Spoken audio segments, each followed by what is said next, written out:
Ever factory outlet Mukunda jewellery వారి Jubilee hills branch త్వరలో ప్రారంభోత్సవ కానుకగా ఎన్నో ఆఫర్లు. బిగ్ బాస్ అంటే ఏముందన్న, ఒక 10 మందిని ఒక ఇంట్లో పెట్టి, ఫోన్లు లేకుండా ఏమీ లేకుండా కమ్యూనికేషన్ లేకుండా ఒక ఇంట్లో పెట్టి వాళ్ళ ఒరిజినల్ క్యారెక్టర్స్ బయటకు వస్తాయి అన్నమాట. ఏంటి, వాళ్ళ ఒరిజినల్ క్యారెక్టర్ అనేది బయట పడిద్ది. అదే బిగ్ బాస్ హౌస్. అంతకు మించి ఏమీ లేదు. ఆ బిగ్ బాస్ షో గురించి తెలియని వాళ్ళు కూడా బిగ్ బాస్ చూస్తున్నారు ఈ రోజున. హిందీలో ఇప్పటికొచ్చి 19th సీజన్ రన్ అవుతుంది. 19th సీజన్ మొన్న గ్రాండ్ ఫినాలే అయిపోయింది. మరి విన్నర్ ఎవరో నాకైతే తెలియదు, కానీ మొన్న గ్రాండ్ ఫినాలే కంప్లీట్ అయింది. 19th సీజన్ కంప్లీట్ అయిపోయింది.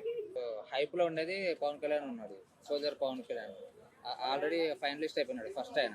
తర్వాత ఇప్పుడు ఆ ప్లేస్ సెకండ్ ప్లేస్ లో ఎవరు ఉండబోతున్నారు అసలు?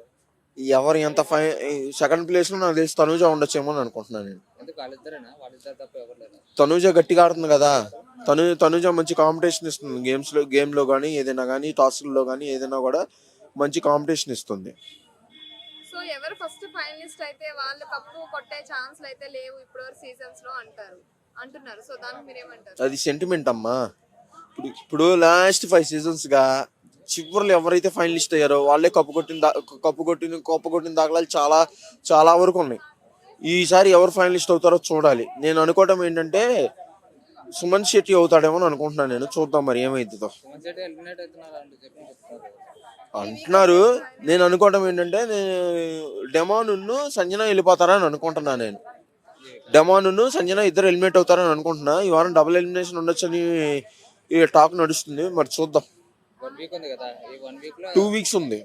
అది 2 వీక్స్ ఉంది. ఎవరు ఎలిమినేట్ అవుతారు అసలు? ఈ 2 వీక్స్ లో అంటే నెక్స్ట్ వీక్ ఒకటే నెక్స్ట్ వీక్ తో లాస్ట్ కాబట్టి ఎలిమినేషన్ నాకు తెలిసి డబుల్ ఎలిమినేషన్ ఉండొచ్చేమో అని అనుకుంటున్నాను. ఆ డబుల్ ఎలిమినేషన్ లో సంజన డెమాన్ ఇద్దరు వెళ్ళిపోతారేమో అని అనుకుంటున్నాను నేను. టాప్ 3 నాకు తెలిసి భరణి, సుమన్ శెట్టి, తనుజ. ఏదో అగ్ని పరీక్ష అది ఇది అంటున్నారు కదా, దాంతో పోల్చుకుంటే అంత సేమ్ కామన్ గానే ఉంది. దాంతో పోల్చుకుంటే ఇది కొంచెం బెటర్ అనిపిస్తుంది. చాలా మంది ఇది బాగోలేదు, మిగతా సీజన్లు అది అయితే అదే బాగుంది. 8 బాగుంది, 9 బాగోలేదు. ఎందుకంటే ఏదో అగ్ని పరీక్ష అది ఇది అని పెట్టి వేరే వాళ్ళకి ఛాన్స్ ఇచ్చినట్లు అనిపిస్తుంది. అట్లాగే మేడం, దీనిలో ఈ సీజన్ మొత్తం ఎటు చూసినా సెంటిమెంట్ అంటున్నారు. ఈ సీజన్ మొత్తం సెంటిమెంట్ లాగే ఉంది మేడం. అంటే ఇంక ఏడుపు, అక్కడికి ఆడవాళ్ళందరూ ఏడుపుతో క్రియేటివిటీ అవుతున్నారు.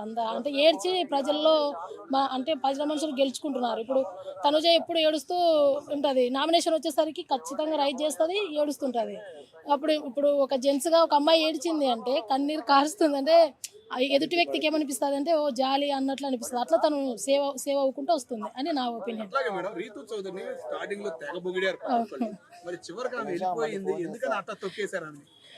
తొక్కేశారంటే అది ఇంకా ప్రజల ఓటింగ్ బట్టి అనుకుంటున్నాం మేము.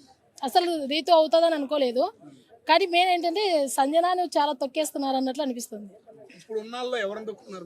ఇప్పుడు ఉన్నాళ్ళలో సంజనానే అనిపిస్తుంది. అవును. మరి తనుజ గెలిచిద్దంటారా చివరికి ఫైనల్ గా? లేదు, కళ్యాణ్ అని అనిపిస్తుంది. తనుజ చెప్పలేమండి. 50-50 ఇప్పుడు తను అవుతున్నాడు, కానీ మామూలుగా టైటిల్ విన్నర్ వచ్చేసి ఇమ్మానుయేల్కి రావాల్సింది. కానీ ఏదో సంథింగ్ ఈజ్ రాంగ్. ఈ వీక్ తెలియాల్సింది సంజన గారు వెళ్ళిపోతారు. సంజన గారు అది అలా కుదరదు కదండి.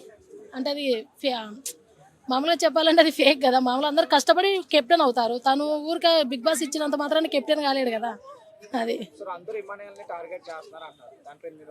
100% టార్గెట్ చేస్తున్నారు. ఎందుకంటే ఇమ్మానుయేల్ ఫస్ట్ వీక్ నుంచి తను ఉన్నాడు, బాగా గేమ్స్ ఆడుతున్నాడు, అన్ని విధాలుగా తను బాగున్నాడు. ఇప్పుడు వేరే వాళ్ళు ఆడుతున్నారు అనేసి ఫస్ట్ వచ్చిన ఇమ్మానుయేల్ కాదన్నానంటే అది ఫేకే అనిపిస్తుంది.